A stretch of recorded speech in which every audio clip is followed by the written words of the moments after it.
Asalaamu calaykum waraxmatullaahi wabarakaatu. Akhyaarta sharafta leh waan ii salaamay meel walba dunida ka joogtaan. Kusoo dhawaada YouTube channelkayga waa walaashin Ifraax. YouTube-ka daawaneysna waa Ifraax channel.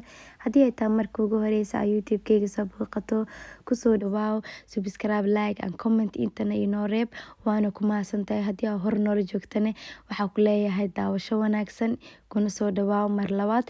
Maanta waxay noo ahayd outdate-keena oo banaanka ayaan rabaa gabdho walaalihii inaan waqti isla soo qaadano haddii waa la yidmo.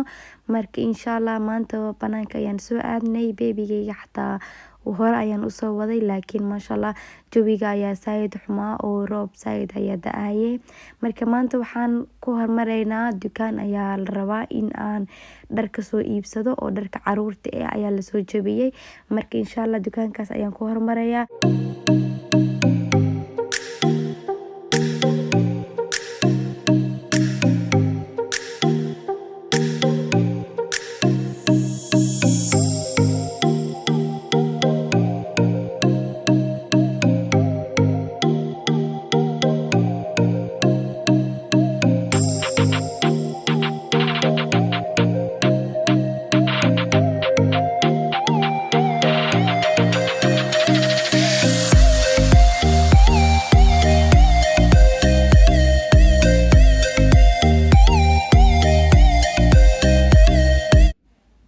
Marka asxaabi hadda waxaa soo galnay dukaanka Lindekiis ayaa dhar ilmaha laga soo jabiyay.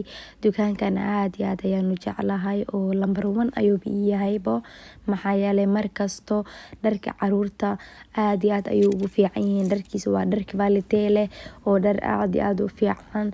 Marka ani inta badan waxaan ka iibsadaa dhar Lindekiiska inta Sweden joogto maasha Allah way yaqaanaan oo malena meel kasta uu ku yaalaa. Marka insha Allah labada shay ayaan ka soo iibsaday. Waxaan soo galnay dukaan kale oo xiliyadan maasha Allah saaid ay qiimo dhimis u hayaan oo maasha Allah. Laakiin asxaabi ani maanta inaa shopping uma soo bixin oo yacni ma rabin inaa adeeg iyo waxyaabahaas soo qaado. Just waxay ahayd 2 xabo oo dhar ah inaan usoo iibiyo baby-gayga, kadibna aan waqti isla soo qaadano saaxiibaday. Marka asxaabi dukaanka waan ka soo baxnay hadda. Marka hadda insha Allah waxaa hore u sii aadinaa restaurant oo soo qadayn doona insha Allah. Xiliyadan oo kale waxay waqtaa xilli habeen laakiin habeen maahan oo waa 9 saac siba qofka uu yaqaano waa 3 galabnimo.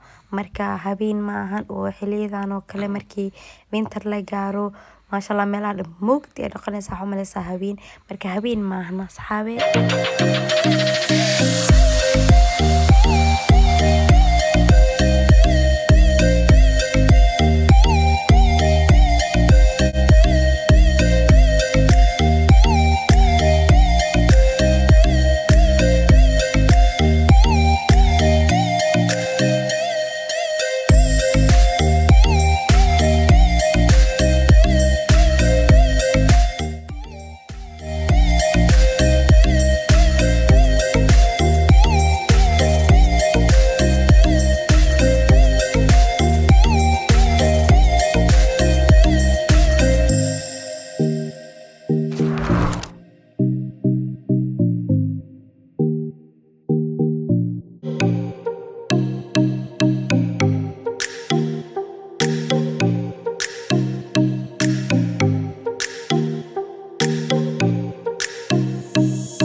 Hadda waxay imaanay favorite restaurant-gan aad iyo aad ayaan u jeclahay run ahaantii.